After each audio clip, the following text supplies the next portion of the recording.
नमस्कार, मैं हूं प्रशांत द्विवेदी। S7 के संवाद कार्यक्रम में आपका बहुत बहुत स्वागत है। हमारे साथ में लाल बहादुर शास्त्री जी के पुत्र सुनील शास्त्री जी जुड़ चुके हैं, जो कि भारतीय जनता पार्टी के वरिष्ठ नेता। सर, बहुत बहुत स्वागत है आपका हमारे खास कार्यक्रम संवाद में। नमस्कार।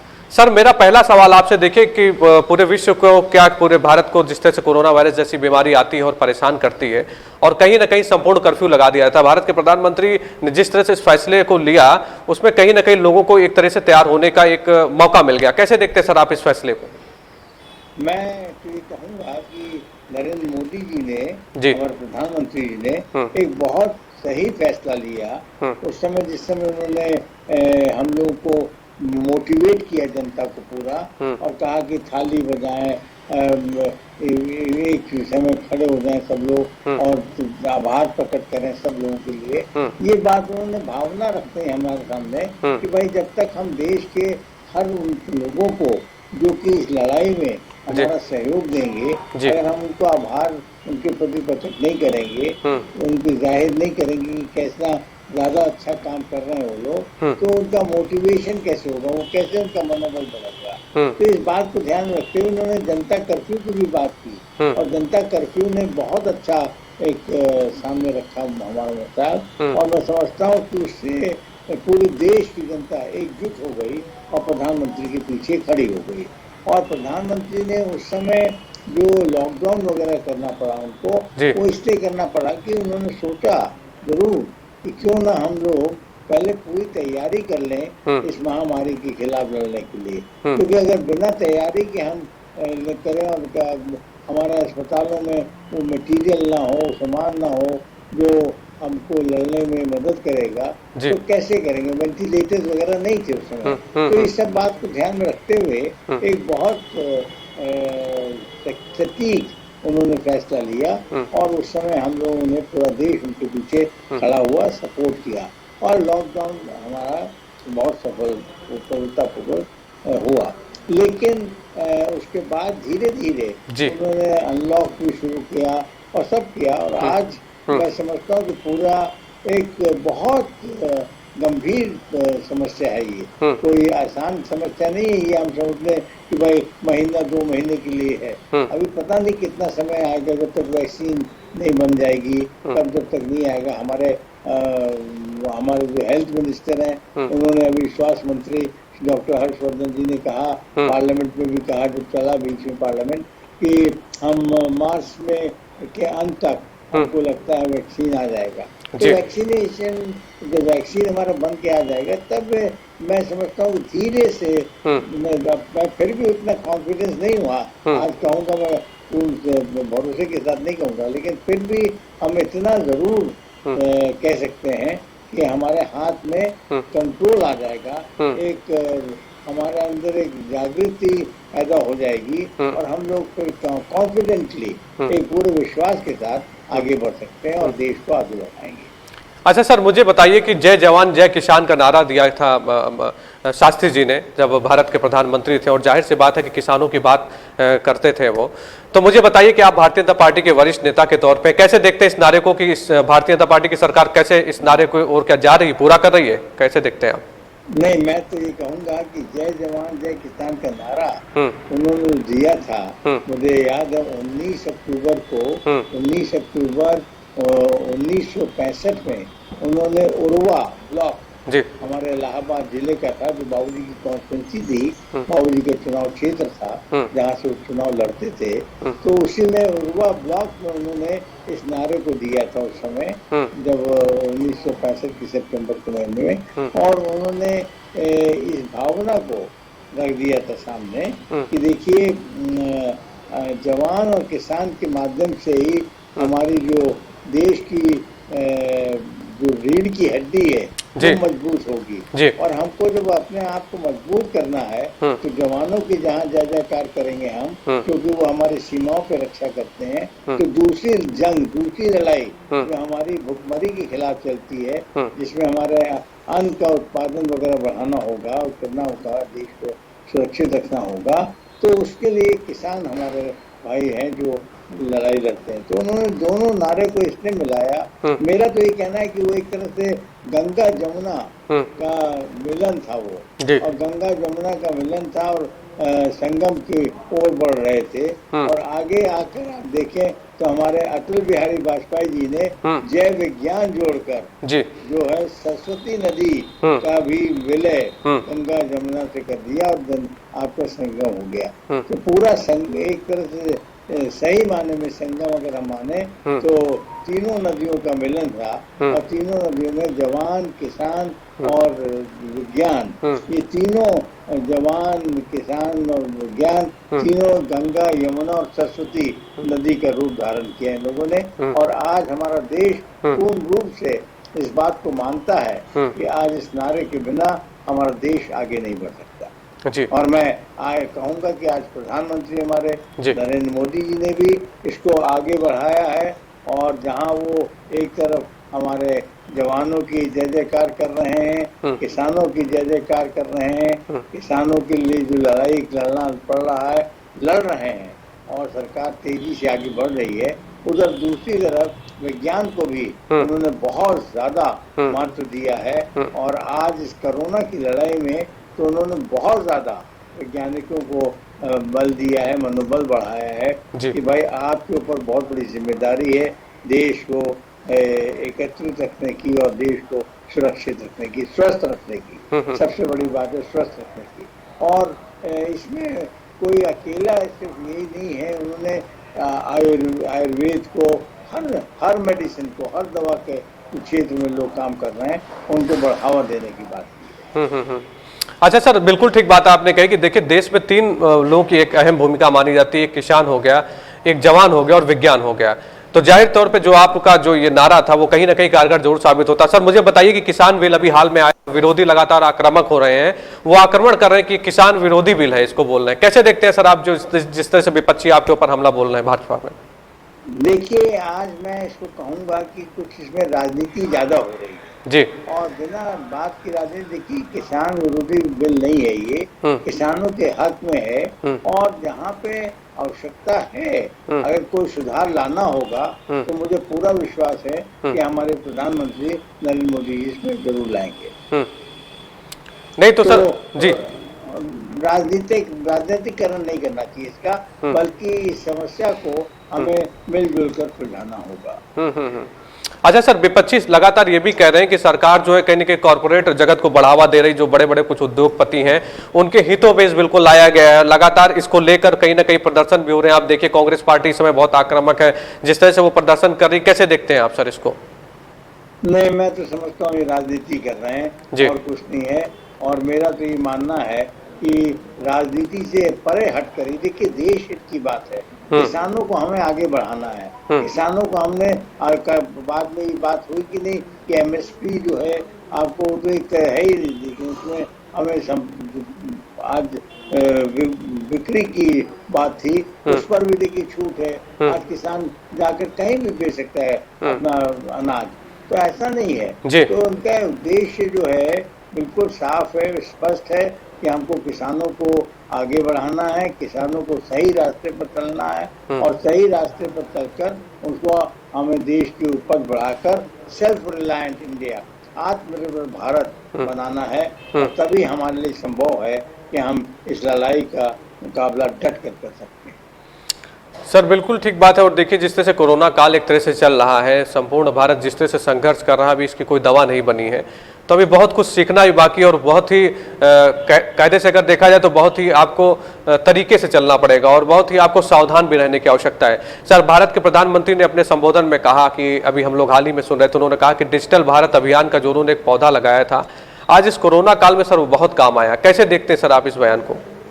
मैं समझता हूँ बहुत ज्यादा। आज देखिए हम लोग जो भी बात अपनी कहना चाहते हैं, आज हम सेमिनार में जा नहीं सकते, अटेंड कर नहीं सकते उनको, क्योंकि निकलना मुश्किल है। लेकिन आपको ये बताऊं कि आज वेबिनार के माध्यम से हम कितने कॉन्फ्रेंसेस को, कितने लोगों को संबोधित कर लेते हैं, कितने लोगों को जाकर अपनी बात कह लेते हैं और किस तरह से अपनी भावनाओं को लोगों के बीच व्यक्त कर लेते हैं, ये बहुत बड़ी उपलब्धि है। कैसे इसको आप इसको कैसे डिनाई कर सकते हैं, कैसे इस बात को आप कह सकते हैं कि नहीं कर रहे हैं? बहुत बड़ी उपलब्धि है। और डिजिटल की जो इन्होंने प्रधानमंत्री जी ने ऐलान किया है, आज पूरा देश डिजिटलाइज हो रहा है और सब जगह लोग मान रहे हैं। आज आप बैंकों का काम, हर काम, आज देखिए कैश का पेमेंट खत्म हो गया है। जी। अब कैश का पेमेंट नहीं हो रहा, सब डिजिटल से आपका काम चल जाता है। भाई हमारा क्रेडिट कार्ड चलता है, सब चलता है। तो आज बहुत आवश्यकता है, जैसे जैसे विश्व आगे बढ़ रहा है, दुनिया आगे बढ़ रही है, तो अगर भारत पीछे रह जाएगा इस मामले में तो कैसे हम आगे अपने आप को खड़ा करेंगे। और मेरा ये मानना है कि आज भारत में पूर्ण रूप से बिल्कुल पटल पर, अपना विश्व के पटल पर हम खड़े हैं और बड़े गर्व के साथ खड़े हैं और मजबूती के साथ खड़े हैं और हम कह सकते हैं कि कोई भी दिक्कत हमारे सामने नहीं आएगा। सर अभी एक, हाँ मतलब कुछ दिन पहले कुछ एक बयान आया था जिसमें आपने कहा था कि भारत के प्रधानमंत्री से तुलना की थी, शास्त्री जी की तुलना की थी, अपने पिताजी से तुलना की थी। कैसे देखते हैं सर इस बयान को, बताइए मुझे। देखिए, मैं तो ये कहूँगा कि मैंने इस बात को कहा था कि शास्त्री जी जब जा रहे थे ताशकंद डिक्लेरेशन को साइन करने के लिए, अपना समझौता करने के लिए, तो उस समय अखबार वालों ने, पत्रकारों ने एयरपोर्ट पर, हवाई अड्डे पर, उस समय पालम हवाई अड्डा होता था, अब तो इंदिरा गांधी जी के हवाई नाम पर है, उस समय पालम हवाई अड्डा होता था। तो उन्होंने पालम पर कहा कि हम अयूब खान साहब से मिलेंगे और सब बातचीत होगी और हम सुलझाने का प्रयास करेंगे। तो शांति समझौता था, तो नेचुरली एक बड़ी भारी जिम्मेदारी थी शास्त्री जी के ऊपर, कंधे पर, कि देश के करके, क्योंकि पड़ोसी राज्यों के साथ एक विशेष रिश्ता शास्त्री जी कायम करना चाहते थे। हर पड़ोसी देश हमारा, खासतौर से नेबर जो थे, वो हमारे साथ चले, हम उनके साथ हो जाएं। तो इसलिए को लेके चल रहे थे। तो अखबार वालों ने, तो आप जानते हैं उनकी बात होती तो मुझे हंस के उन्होंने कहा कि शास्त्री जी, राष्ट्रपति अयूब खान तो 6 फुट 2 इंच के हैं और सूट बूट में रहेंगे और आप धोती कुर्ता में जा रहे हैं ताशकंद में और आप 5 फुट 2 इंच के हैं, तो आप कैसे बातचीत होगी, किस तरह से बात करेंगे। तो शास्त्री जी ने मुस्कुराते हुए, हंसते हुए कहा कि भारत का प्रधानमंत्री सर उठाकर बात करेगा, पाकिस्तान के राष्ट्रपति सर झुकाकर बात करेगा। तो वो जो बात उन्होंने कही थी, उस बात को हल्के लाइटर वे में कहा था, लेकिन उसका बहुत गहरा अर्थ था और उसमें ये था कि भारत हमेशा सर उठाकर बात करेगा। और मैंने उसी की तुलना की थी कि जिस तरह से आज भारत का हर व्यक्ति विदेशों में, हर देश में, पूरे दुनिया में आज अपना सर उठाकर बात कर रहा है, उन्होंने कहा था, उसका मैंने तुलना इसीलिए की थी कि मोदी जी ने आज देश की वो स्थिति में कर दी है कि जहां पर आज पूरा देश गर्व से सर उठाकर बात करता है और भारतवासी सर उठाकर बात करता है और हम लोग बाकी विश्व के सब लोगों से बात नहीं कर सकते हैं। तो बराबर की एक हमने अपने दर्जा पर काम किया है, तो उससे मैंने किया था। अच्छा सर, मुझे एक बात बताइए, मैं जानना चाहता हूं आपसे कि आप कांग्रेस पार्टी के वरिष्ठ नेता के तौर पे थे और जो सियासत होती आई हो कांग्रेस पार्टी के साथ में मिलकर आप लोग करते थे, तो ऐसा क्या हुआ कि आपने भारतीय जनता पार्टी के प्रति मतलब आप उसमें शामिल हो गए? क्या क्या दूरियां हो गई सर, क्या समस्याएं हो गई, मैं समझना चाहता था आपसे। मेरा व्यक्तिगत मतभेद हो गया था उस समय तत्कालीन भारत के राष्ट्रीय कांग्रेस के अध्यक्ष श्री सीताराम केसरी जी से, और केसरी जी से थोड़ा सा नाराज हो गए थे, वो भी हमसे, हम भी थोड़ा नाराज हो गए। तो हमने उस समय पार्टी छोड़ने का फैसला कर लिया था। तो जब पार्टी छोड़ने की फैसला किया तो सबसे पहला फोन मेरे पास अटल बिहारी वाजपेयी जी का आया और उन्होंने मुझसे कहा कि सुनील जी, आपने अच्छा किया कि छोड़ दिया, अब हम चाहेंगे कि आप हमारे साथ जुड़े। तो उनका जो बात करने का तरीका था, इतना स्नेह के साथ था, प्यार के साथ था, आशीर्वाद के साथ था, तो मैंने उससे प्रेरित होकर उनको पार्टी को ज्वाइन किया। और जब पार्टी ज्वाइन किया तो मुझे कृष्ण अडवाणी जी उस समय होम मिनिस्टर थे और नंबर 2 पे थे बीजेपी में, और उसके बाद हमारे जितने सब पार्टी के लोग थे वो वहाँ इकट्ठा हुए और उसमें मुझे सम्मिलित किया गया। तो बड़ा सम्मान दिया, आदर किया और मुझे उसके बाद राष्ट्रीय महामंत्री बनाकर प्रवक्ता भी बनाया। पार्टी के लिए मैंने कई काम किया और प्रचार भी किया। तो मेरा मानना है कि एक भारतीयता की भावना को लेकर मैं भारतीय जनता पार्टी में आ गया और आज मैं गर्व के साथ कहता हूं कि एक अनुशासित सिपाही के रूप में, एक सैनिक के रूप में मैं पार्टी के साथ जुड़ा हुआ हूँ। सर 2 अक्टूबर आने वाला है, अभी आ रहा है 2 अक्टूबर, तो मुझे सर शास्त्री जी की स्मृतियों से कुछ बातें बताइए, क्योंकि आपकी बहुत सारी यादें जुड़ी हैं उनके साथ में, आप उनके पुत्र हैं, तो कुछ ऐसी चीज़ें मुझे बताइए कि जो लोग जानना चाहते हैं, क्योंकि मैंने जब बताया कि आप हमारे साथ में जुड़ रहे हैं तो बहुत सारे ऐसे सवालात आए कि 2 अक्टूबर आने वाला है, तो शास्त्री जी के बारे में कुछ स्मृतियाँ सर हम लोगों से शेयर करिए सर।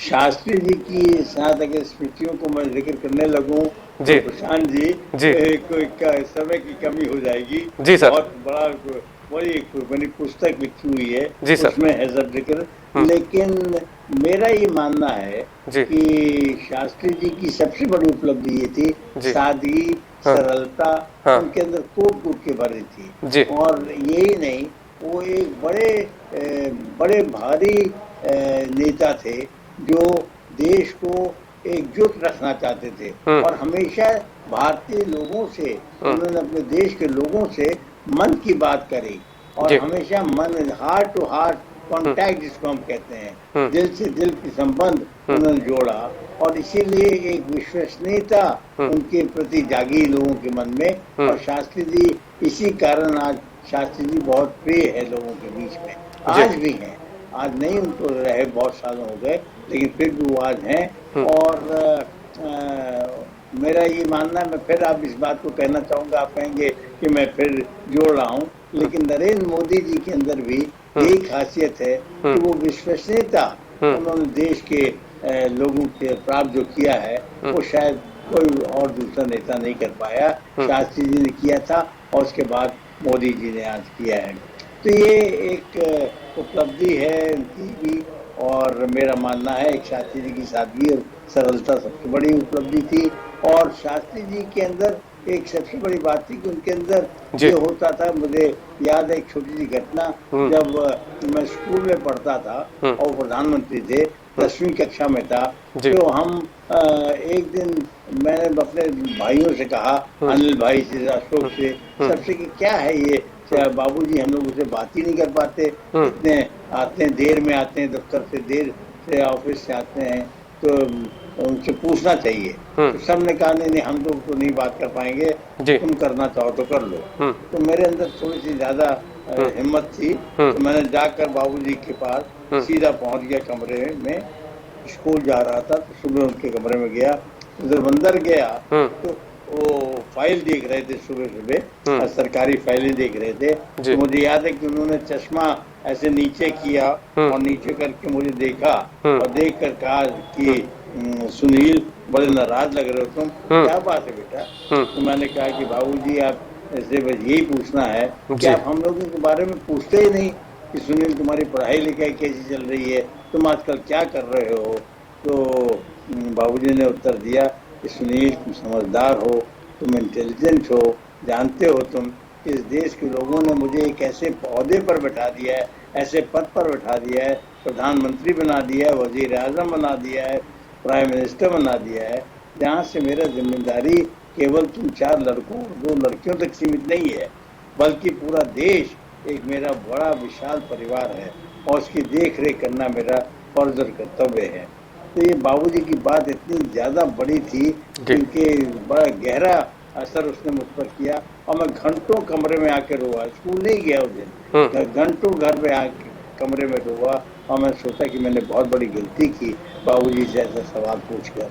तो आज मेरा ये मानना है कि वो जो अपनत्व की भावना थी उनके अंदर, जो पूरे परिवार, देश को परिवार मान के चलने की, वो बहुत बड़ी बात थी। और आज इसीलिए पूरा देश आज भी, चाहे बच्चे ने नहीं देखा हो बाबूजी को, शास्त्री को नहीं देखा कभी, लेकिन उनके बारे में पढ़ा है, उनके बारे में जानकारी है, वो भी आज शास्त्री जी को उसी पटल पर रख कर देखते हैं जहाँ पर उन्होंने हमेशा बड़े नेता को देखना चाहा है।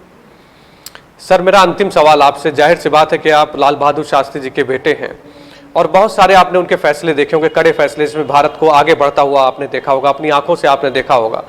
और आज जिस तरह से भारत के प्रधानमंत्री नरेंद्र मोदी जी भी प्रयास कर रहे हैं, उनके भी फैसले आप देख रहे हैं। तो मुझे बताइए सर कि आप क्या सोचते हैं, आपके मन में कुछ ऐसा है कि अभी कुछ और करना बाकी है? कैसा देखते हैं सुनील शास्त्री जी अपने भारत को, कि क्या और भी चीजें होनी चाहिए? आपके मन में भी कुछ ना कुछ रहता होगा कि कुछ ऐसा केस। जी हाँ बिल्कुल प्रशांत जी, मैं ये कहूँगा कि मेरे मन में अभी ये है, अभी बहुत कुछ हमें इस भारत देश को आगे बढ़ाने के लिए और सही रास्ते पर चलने के लिए उसको अमल करना होगा, काम करना होगा, कार्य करना होगा। और यहाँ पर मैं समझता हूँ कि एक विश्वास जो देश के लोगों का जीता है आज हमारे प्रधानमंत्री नरेंद्र मोदी जी ने, वो उनको बहुत मदद करेगा, बहुत बड़ी ताकत देगा। और एक बात, मन की बात कहते ही हैं, मन की बात तो हमेशा बातचीत करते हैं तो खुल के बात करते हैं, ये एक अच्छी है, बड़ी अच्छी चीज है। थोड़ा सा मेरा बस एक सुझाव है कि प्रधानमंत्री आजकल सिक्योरिटी इतना ज्यादा हो गया है कि मुलाकात कर नहीं सकते, लेकिन कुछ समय जरूर देना चाहिए कुछ लोगों से मिलने का, जो प्रधानमंत्री को देना चाहिए। अगर दें और देश के लोगों को अपना तो भावना दे दें, पहुंच जाए मीटिंग, वो तो बड़ी बात है, लेकिन कुछ लोगों से अलग से भी बात कर लें, कुछ कर ले रख लें, हाथ कंधे पे हाथ रख लें, प्यार कर लें, तो मोदी जी का एक और ज्यादा व्यक्तित्व उनका बड़ा ऊंचा दिखेगा और बड़ा दिखेगा। तो इसको ये मेरा एक सुझाव है और मैं समझता हूँ कि मोदी जरूर इस पर विचार करें। चलिए सर, बहुत बढ़िया लगा आपसे बात करके, और बाबूजी की स्मृतियों के बारे में आपने बताया। मतलब मुझे लग रहा था कि मैं जीवंत उनको अपनी आंखों से देख रहा हूं, जिस तरह से आपने बताया कि जब बचपन में आप उनसे मिलने के लिए गए और उन्होंने कहा कि मैं एक ऐसे ओहदे पर हूं जिसमें मुझे पूरे देश को देखना है। आज आपसे बात किया मैंने, बहुत अच्छा लगा सर, और मेरी बहुत बहुत शुभकामनाएं सर आपको कि आप इसी तरह से आगे बढ़े और देश के जो भी विकास की बातें उनको भी आगे बढ़ाएं। बहुत बहुत धन्यवाद सर सीधे जुड़ने के लिए। धन्यवाद धन्यवाद धन्यवाद। तो ये थे सुनील शास्त्री जो सीधे हमारे साथ में लाइव जुड़े थे। मैं आपको बताऊं कि सुनील शास्त्री जी लाल बहादुर शास्त्री जी के बेटे हैं और 2 अक्टूबर आने वाला था, तो हमने कहा कि संवाद के तहत आपको शास्त्री जी की कुछ स्मृतियां हैं उनसे रूबरू कराएं, और यकीन मानिए कि आज इनसे बात करके मुझे बहुत अच्छा लगा और मैं भी उनकी स्मृतियों में कहीं ना कहीं खो गया। जिस तरह से वो बता रहे थे कि शास्त्री जी किस तरह से फैसले लेते थे और किस तरह से उन्होंने देश को आगे बढ़ाने में काम किया। उन्होंने बताया कि मोदी जी भी उसी रास्ते पर चल रहे हैं और कहीं ना कहीं उनकी जो बातें हैं वो लोग समझते हैं और देखते भी हैं। S7 के संवाद में फिर होगी आपसे मुलाकात। इससे पहले आप सुरक्षित रहिए, मास्क लगाइए, बाजारों में कम जाइए, क्योंकि कोरोना वायरस की अभी कोई दवा नहीं बनी है। और मेरी आपसे एक अपील है कि आप S7 न्यूज चैनल के सभी डिजिटल प्लेटफॉर्म को लाइक करिए, आप हमारे फेसबुक पेज को लाइक करिए, आप हमारे यूट्यूब पेज को सब्सक्राइब करिए और हमारे साथ में जुड़े रहिए, क्योंकि हर खबर से अपडेट रखेंगे हम आपको। धन्यवाद, नमस्कार।